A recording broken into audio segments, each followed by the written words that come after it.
누가복음 7장. 예수님께서 이 모든 말씀을 백성들에게 하신 후 가버나움으로 가셨습니다. 어떤 백부장이 소중하게 여기는 종이 있었는데 병들어 죽게 되었습니다. 백부장은 예수님에 관한 소문을 듣고 몇몇 유대의 장로들을 예수님께 보내어 자기의 종을 고쳐달라고 부탁하였습니다. 그들은 예수님께 와서 간청하였습니다. 이 사람은 선생님께서 부탁을 들어줘도 될 만한 사람입니다. 이 사람은 우리 민족을 사랑합니다. 그는 우리에게 회당을 지어 주었습니다. 예수님께서 그들과 함께 가셨습니다. 예수님께서 백부장의 집 가까이에 이르렀을 때 백부장이 친구들을 보내 예수님께 말하였습니다. 주님, 수고하실 필요가 없습니다. 저는 선생님을 집에 모실 만한 자격이 없습니다. 그래서 제가 주님께 나올 자격도 없다고 생각했습니다. 말씀만 하십시오. 그러면 제 종이 나을 것입니다. 저도 다른 사람 아래에 있고 제 밑에도 부하들이 있습니다. 제가 이 사람더러 가라 하면 가고 저 사람더러 오라 하면 옵니다. 또 제 종에게 이것을 하라 하면 그대로 합니다. 예수님께서 이 말을 들으시고 놀라시며 따라오던 사람들에게 말씀하셨습니다. 내가 너희에게 말한다. 이스라엘에서도 이처럼 큰 믿음을 본 적이 없다.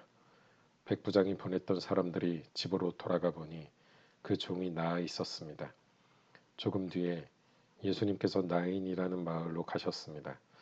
제자들과 많은 사람들도 예수님을 따라 함께 갔습니다. 예수님께서 성문 가까이 이르렀을 때 죽은 사람이 실려 나오고 있었습니다. 그는 과부의 하나밖에 없는 아들이었습니다. 마을 사람들이 그 과부와 함께 있었습니다. 주께서 그를 보시고 불쌍하게 여기셨습니다. 예수님께서 아이의 어머니에게 말씀하셨습니다. 울지 마라. 그리고 관에 손을 대시니 관을 메고 가던 사람들이 걸음을 멈추었습니다. 예수님께서 말씀하셨습니다. 소년아, 내가 내게 말한다. 일어나라. 그러자 죽었던 사람이 일어나 앉아서 말하기 시작하였습니다. 예수님께서 그를 어머니에게 보냈습니다. 사람들 모두가 두려움에 휩싸였습니다. 사람들은 하나님께 영광을 돌렸습니다. 위대한 예언자가 우리 가운데 나타났다. 하나님께서 당신의 백성들을 돌보아 주셨다. 예수님에 대한 이 이야기는 온 유대와 그 근방에 두루 퍼져나갔습니다. 요한의 제자들이 이 모든 소식을 요한에게 알렸습니다. 요한은 제자 가운데 두 사람을 불렀습니다. 그리고 주님께 그들을 보내어 선생님이 오실 그분이십니까? 아니면 우리가 다른 사람을 기다려야 합니까? 라고 물어보게 하였습니다. 그 사람들이 예수님께 와서 말했습니다. 세례자 요한이 우리들에게 선생님을 뵙고 여쭈어 보라고 하였습니다. 선생님이 오실 그분이십니까? 아니면 우리가 다른 사람을 기다려야 합니까? 그때 예수님께서 질병과 고통과 악한 영에 시달리는 많은 사람들을 고쳐주셨습니다. 또 보지 못하는 사람들도 볼 수 있게 하셨습니다. 예수님께서 요한의 제자들에게 말씀하셨습니다. 가서 요한에게 너희들이 보고 들은 것을 알려라. 보지 못하는 사람이 보고 다리를 저는 사람이 걷고 문둥병 환자가 깨끗해지며 듣지 못하는 사람이 듣고 죽었던 자가 살아나며 가난한 사람들에게 복음이 전파된다고 하여라. 나를 의심하지 않는 사람은 복이 있다. 요한의 심부름을 왔던 사람들이 떠나가자 예수님께서 사람들에게 요한에 대해 말했습니다. 너희는 무엇을 보려고 광야에 나갔느냐? 바람에 흔들리는 갈대냐? 아니면 무엇을 보러 나갔느냐? 화려한 옷을 입은 사람이냐? 멋지고 호사스러운 옷을 입고 호화롭게 사는 사람은 궁전에 있다. 그러면 너희는 무엇을 보려고 나갔느냐? 예언자냐? 그렇다. 내가 너희에게 말한다. 예언자보다 더 위대한 사람이다. 이 사람은 성경에 기록된 자이다. 보아라. 내가 내 앞에 사자를 보낸다. 그가 내 길을 너보다 앞서 준비할 것이다. 내가 너희에게 말한다. 여자에게서 태어난 사람 중에 요한보다 더 위대한 사람이 없다. 그러나 하나님 나라에서는 가장 작은 자가 요한보다 더 위대하다. 모든 백성들이 또한 세리들이 이 말씀을 듣고 하나님은 의로우시다고 고백했습니다. 이들은 요한의 세례를 받았기 때문입니다. 하지만 바리새파 사람들과 율법학자들은 자신들을 향한 하나님의 계획을 거부하였습니다. 이들은 요한에게서 세례를 받지 않았기 때문입니다. 이 세대의 사람들을 무엇에 비교할 수 있겠느냐? 그들은 무엇과 같은가? 이들은 시장에 앉아 서로 부르며 우리가 너희를 위해 피리를 불어도 너희가 춤추지 않았다. 우리가 울어도 너희가 울지 않았다. 라고 말하는 아이들과 같다. 세례자 요한이 와서 빵도 먹지 않고 포도주도 마시지 않았다. 그러자 너희들은 저 사람은 귀신이 들렸다. 라고 말한다. 인자가 와서 먹고 마셨다. 그러자 너희들은 봐, 저 사람은 먹보요 술꾼이며 세리와 죄인의 친구로구나. 라고 말한다. 그러나 지혜는 그것을 따르는 자들에 의해서 옳다는 것이 증명된다. 어떤 바리새파 사람이 예수님께 함께 식사를 하자고 권하였습니다. 그래서 예수님께서 그 바리새파 사람의 집에 가셔서 식사 자리에 앉으셨습니다. 그런데 그 마을에 죄인인 한 여자가 있었습니다. 예수님께서 바리새파 사람의 집에서 식사하신다는 소식을 듣고 향유병을 가지고 갔습니다. 그는 예수님의 뒤쪽으로 가서 예수님의 발 곁에 서서 울며 눈물로 그의 발을 씻겼습니다. 그리고 자신의 머리카락으로 발을 닦고 입을 맞추고 향유를 부었습니다. 예수님을 초대한 바리새파 사람이 이것을 보고 속으로 생각했습니다. 만일 이 사람이 예언자라면 지금 자신을 만지는 이 여인이 죄인이라는 것을 알았을 것이다. 예수님께서 그에게 대답하셨습니다. 시몬아, 내게 할 말이 있다. 시몬이 대답했습니다. 선생님, 말씀하십시오. 어떤 채권자에게 두 사람의 채무자가 있었다. 한 사람은 500데나리온을 빚졌고 다른 사람은 50데나리온을 빚졌다. 이 두 사람이 다 빚을 갚을 수 없어서 채권자가 모두 빚을 없던 것으로 해주었다. 그러면 둘 중에 누가 더 채권자를 고맙게 여기겠느냐? 시몬이 대답했습니다. 더 많은 돈을 면제받은 사람입니다. 예수님께서 시몬에게 말씀하셨습니다. 내가 옳게 판단했다. 예수님께서 그 여자를 돌아보시며 시몬에게 말씀하셨습니다. 이 여인이 보이느냐? 내가 내 집에 들어왔을 때 너는 나에게 발 씻을 물도 주지 않았다. 그러나 이 여인은 자신의 눈물로 내 발을 적시고 자신의 머리털로 닦아주었다. 너는 내게 입맞추지도 않았지만 이 여인은 내가 들어왔을 때부터 내 발에 입맞추기를 쉬지 않았다. 너는 내 머리에 기름도 붓지 않았지만 이 여인은 향유를 내 발에 부었다. 그러므로 내가 내게 말한다. 이 여자의 많은 죄가 용서되었다. 이는 이 여자가 많이 사랑하였기 때문이다. 적게 용서받은 사람은 적게 사랑한다. 예수님께서 여자에게 말씀하셨습니다. 내 죄가 용서되었다. 예수님과 식사 자리에 앉아있던 사람들이 속으로 말했습니다. 이 사람이 누구이기에 죄를 용서해 준다고 하는가? 예수님께서 그 여자에게 말씀하셨습니다. 내 믿음이 너를 구원하였다. 평안히 가거라. 누가복음 8장. 그 후에 예수님께서 여러 성과 마을을 두루 다니시면서 하나님 나라에 관한 좋은 소식을 전하셨습니다. 12 제자들도 예수님과 함께 다녔습니다. 악한 영과 병에서 고침을 받은 몇몇 여자들도 함께 있었습니다. 이들은 7 귀신이 들렸던 막달라라고 하는 마리아와 헤롯의 신하인 구사의 아내 요한나와 수산나 그리고 그 밖에 다른 여자들이 많이 있었습니다.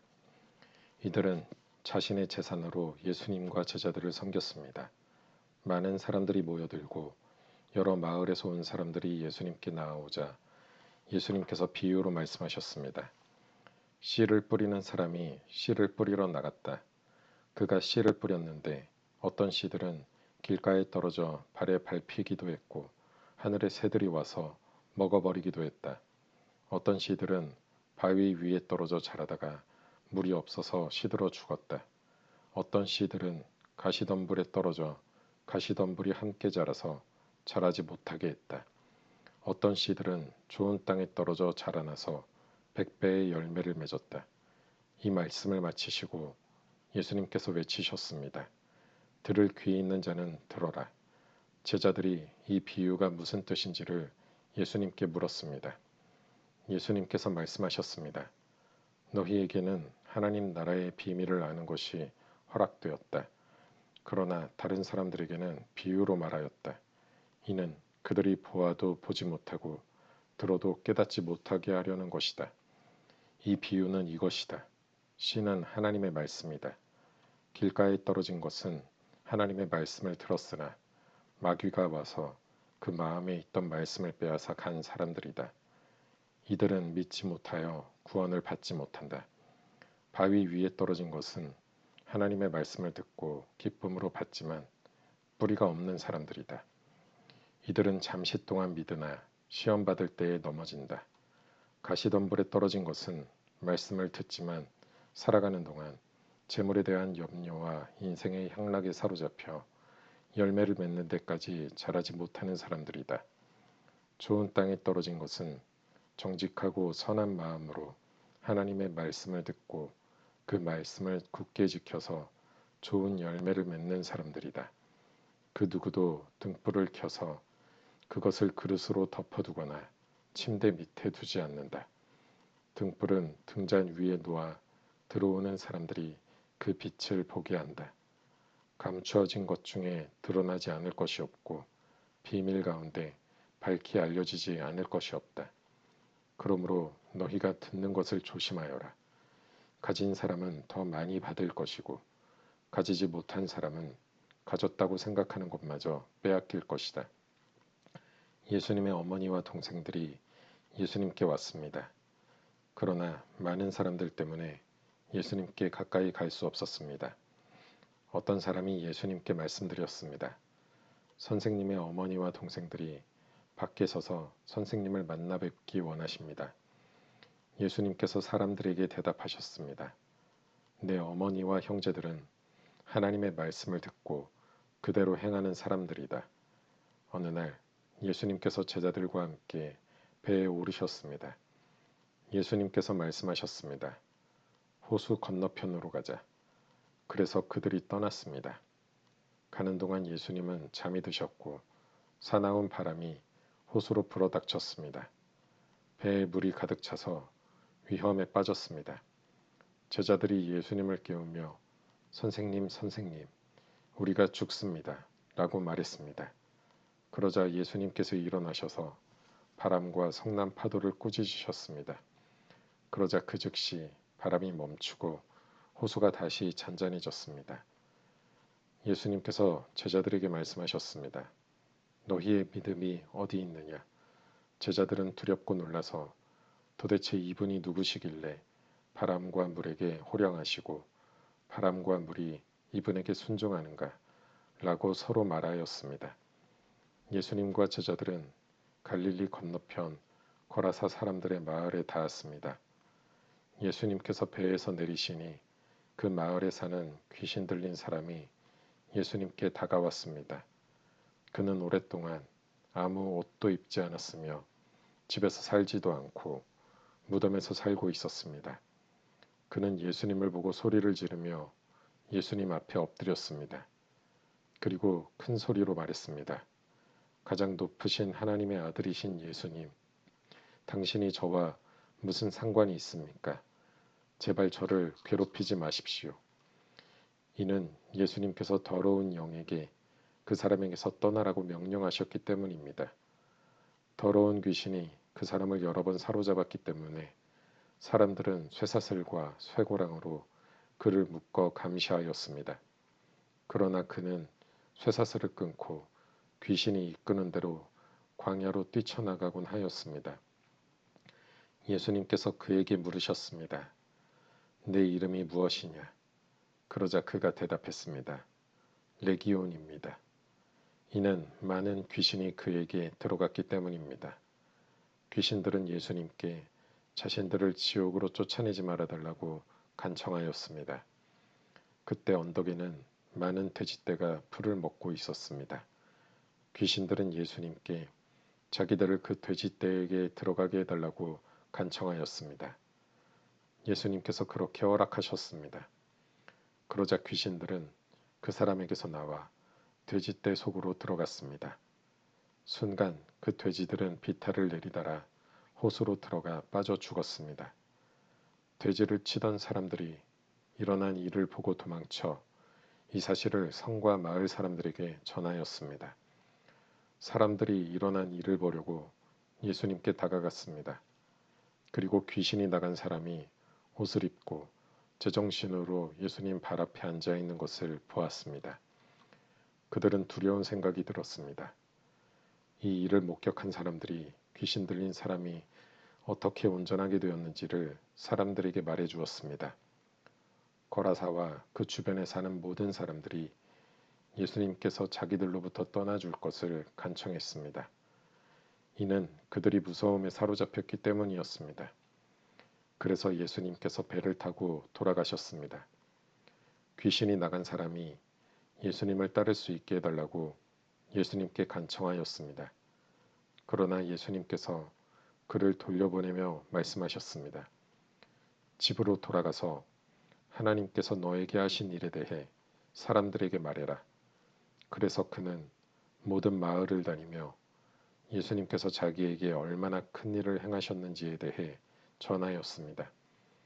예수님께서 돌아오시자 많은 사람들이 예수님을 환영하였습니다. 이들은 예수님을 기다리고 있었습니다. 야이로라는 사람이 앞으로 나왔습니다. 그는 회당장이었습니다. 그가 예수님의 발 앞에 엎드려 자기 집으로 와주실 것을 간청하였습니다. 야이로에게는 12살 된 외동딸이 있었는데 그가 죽어가고 있었습니다. 예수님께서 야이로의 집으로 가시는데 많은 사람들이 예수님께 바짝 붙어서 밀어댔습니다. 그 중에는 12년 동안이나 혈루증을 앓고 있던 여자가 있었습니다.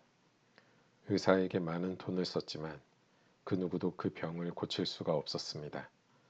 그가 예수님 뒤로 와서 옷깃을 만졌습니다.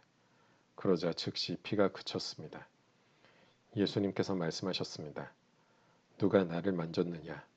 사람들은 모두 만지지 않았다고 말하였습니다. 베드로가 말했습니다.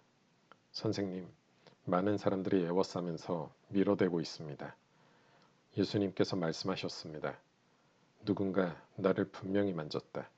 내게서 능력이 나간 것을 안다. 숨길 수 없다는 것을 안 그 여자는 떨며 나아와 예수님 앞에 엎드렸습니다. 그리고 사람들 앞에서 왜 자기가 예수님을 만졌는지 또 어떻게 즉시 병이 나았는지를 말씀드렸습니다. 예수님께서 그에게 말씀하셨습니다.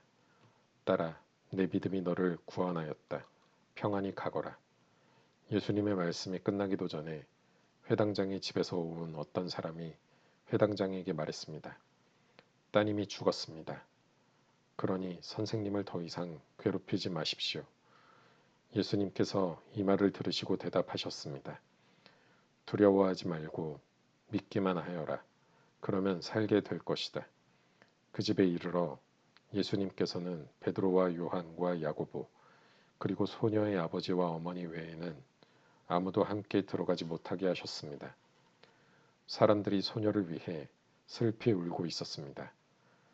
예수님께서 울음을 그쳐라. 그는 죽은 것이 아니라 자고 있다. 라고 말씀하셨습니다. 그러자 사람들은 예수님을 비웃었습니다. 그것은 소녀가 죽었다는 것을 알고 있었기 때문입니다. 예수님께서 소녀의 손을 잡고 불렀습니다.